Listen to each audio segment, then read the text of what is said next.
Welcome to the beginning of probability. The next probably 2 or 3 videos we're going to be talking about the fundamentals.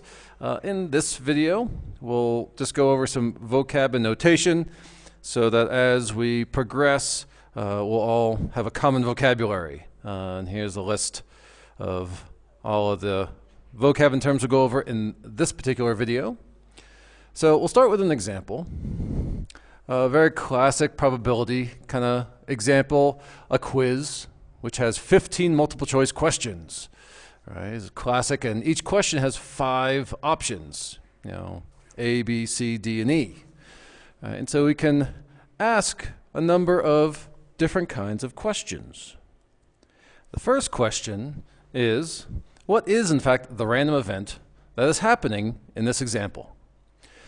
So the answer to that one, there is only one random event which is actually happening, and that random event is guessing on a particular question. That's assuming that you're guessing. Like if you knew what all the questions were, that's no longer a guess, and we're not talking about probability anymore. So as a probability example, it has to be a pure guess. And it's actually pretty difficult for humans to be truly random. Like if you were to think that you were randomly guessing on all 15 questions, likely there would actually be a pattern there. It's very difficult for humans to act randomly. But if you were to use a random number generator or some method to ensure random choice, then that would be a truly random event. And this random event is repeated 15 times during this quiz. So we're talking about individual events, right? So in terms of vocabulary, I'm going to change colors here, right? So random event or events, right, is one term that we need to be comfortable with. The next term that we need to be comfortable with, which we'll talk about, is outcome or outcomes, which often the letter R is used to represent that. And what we can do is ask another question like this one. What are the outcomes for each random event? All right. For this particular situation, there are only 2 outcomes for the random event, which is guessing on the quiz question. Either you succeed in guessing correctly, or you fail to guess correctly, which means getting the question wrong. Now, the next thing, because this is a study in probability, is what's the chance of being right and what's the chance of being wrong? Well, remember we have 5 options, right? At this point, many people know, if assuming that there's only one right answer, of course, success would be 1 out of 5, and failure would be 4 out of 5. And you would typically see these in decimal form, 0.2 and 0.8. Now, will every random event only have 2 possible outcomes? No. No, there's lots of different situations. Some classic ones might be playing cards. You draw a card from a well-shuffled deck. There's going to be 52 possibilities. The probabilities will all be, and there are all kinds of different outcomes, right? Different suits, different particular cards, a lot of different possibilities. But we're starting off with a relatively simple example to try and get this fundamentals taken care of. The next term that we have to figure out is trial or trials, which is often N is used to denote number of trials. Now, if we were to ask what a trial is, this would be probably a pretty good definition. A defined set of random events. So in this example of the quiz, right, we have our event which is being repeated 15 times.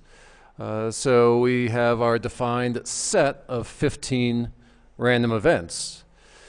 So one trial is one set of 15, not Q, 15 guesses, because that's our random event.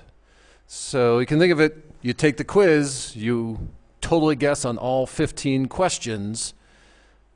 That represents one trial. So if we had a class of 24 students and all 24 of them decided to purely guess, we would have 24 trials. Now, could you have a trial of only one random event? Sure. You can think of flipping coins.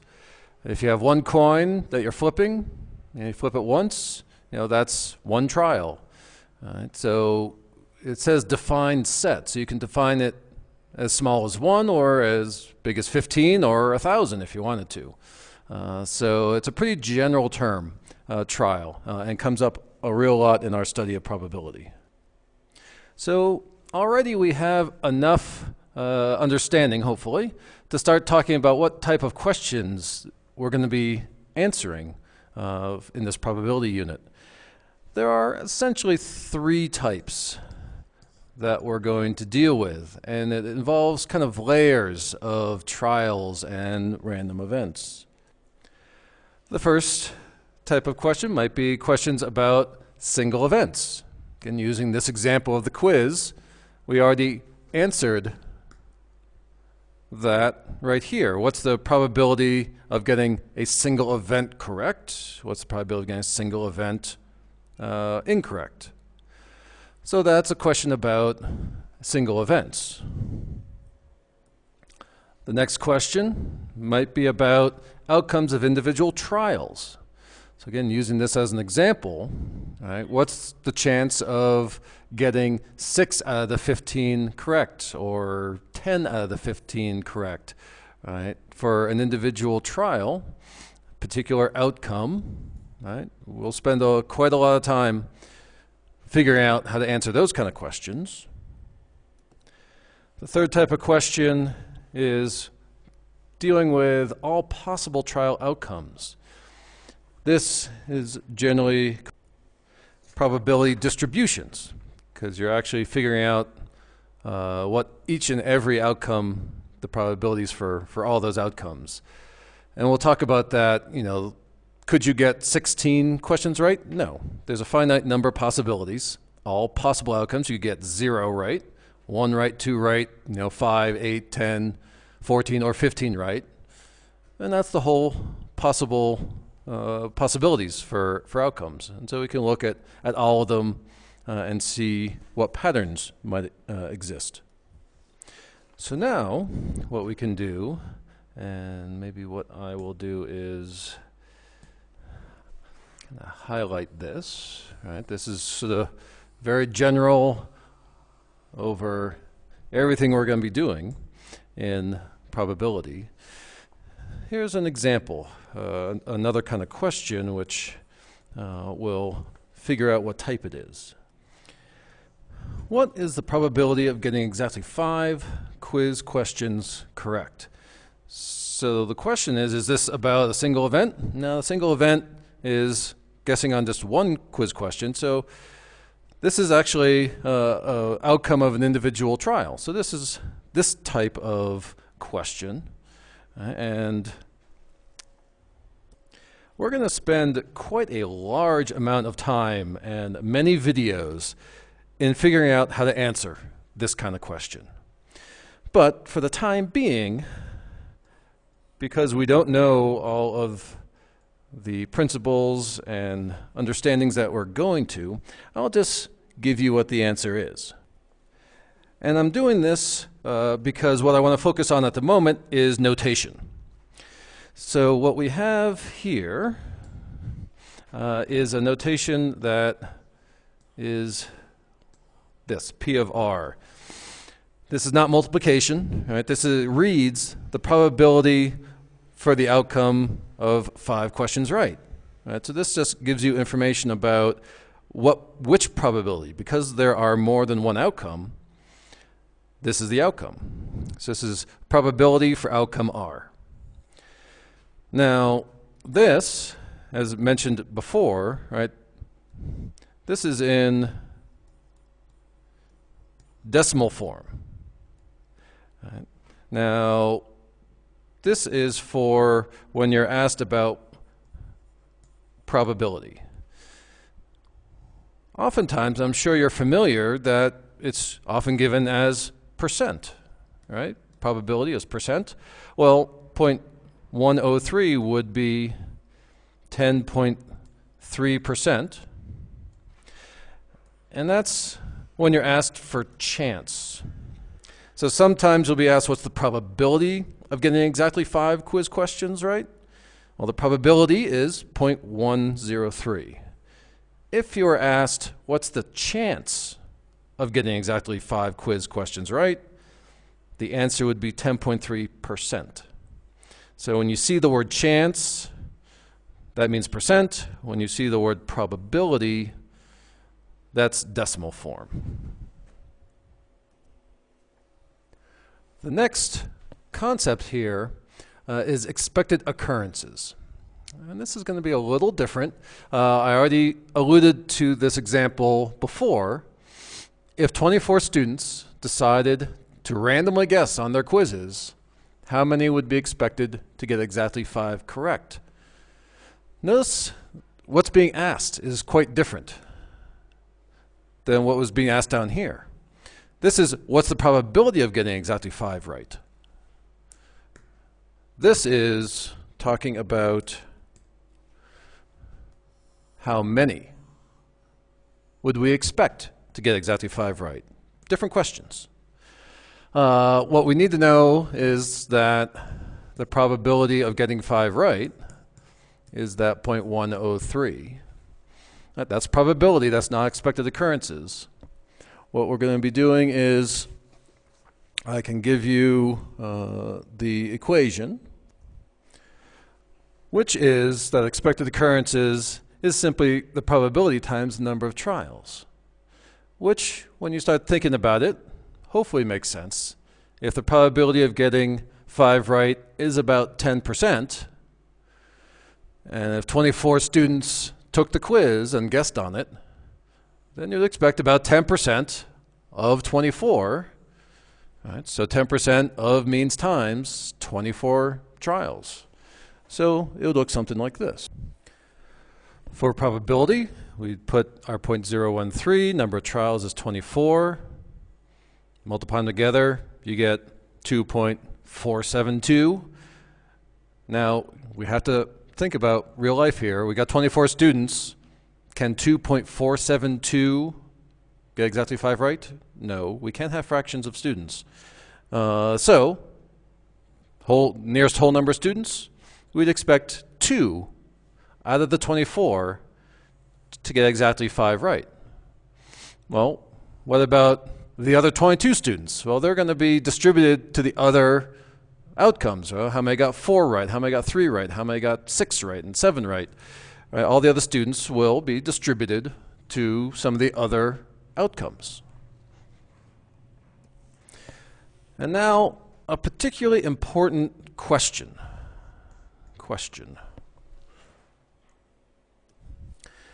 Is what we expect to happen necessarily going to happen? If we actually had a set of 24 students, would 2 get 5 right? If we did it again with a different 24 students, would we get 2 with exactly 5 right? And if we did it again, would it always be 2 getting exactly 5 right? Well, no. The answer really to that is no. Whoa. we're dealing with probability, right? Out of the 24 students, well, maybe 3 might get 5 correct. In reality, if we actually did it, maybe only 1 would.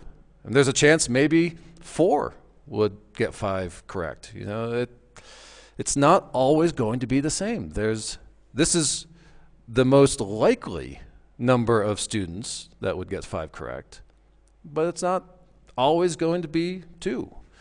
So what's going to be important is, because the answer to this is no, what we get is distribution, right? And when we start talking about variation, then we're dealing with standard deviation. So this is actually a very important concept, that because it won't always be the same, there's going to be variation. And so we're going to need a measure of that variation, and we pretty much always use standard deviation for that measure. Now, related to this concept of variation is this law of large numbers. And here's an example. If instead of 24 students, 700 students randomly guessed on this quiz, how many would we expect to get exactly 5 correct? And here's the work. Again, the probability of getting exactly 5 is the same, 10.3%. But now 700 gives us about 72 students. Now, here's the important question, which refers to the law of large numbers. How much variation from our expected value of 72 would we expect? And in particular, in comparison to when we only had 24 students randomly guessing on the quiz. Well, with 700, if we took one set of 700, we'd get about 72. Most people have an intuitive sense that, if we do it again with a different 700 people, it would probably be right around 72 anyways. And this is this concept of law of large numbers. When you have large numbers like 700, right, all the variations of plus and minuses, some will do better, some will do worse, will tend to balance each other out more. And so you end up with less variation. So when, and this is really the number of trials is what we're talking about. Number of trials goes up, variation goes down. Now, will it go to 0? No. There will always be some variation. We're talking about probability. Could a group of 700 have 71 get 5 correct? Sure. It's still possible. It's just less likely, than the 24, right? And the opposite, of course, is true, right? When number of trials goes down, variation, you would expect, would go up, which is the example of our 24. Here's our 24 students. We'd actually expect occasionally to get 3 or 1. But over here with 700 students, I wouldn't expect too much variation from 72, because all those pluses and minuses are going to balance each other out much more effectively. And so we'll have a smaller standard deviation, which of course means more consistent results. So whenever you're dealing with probabilistic events, the general rule of thumb is more is better, because when you have large numbers, you're going to get more accurate, more consistent results.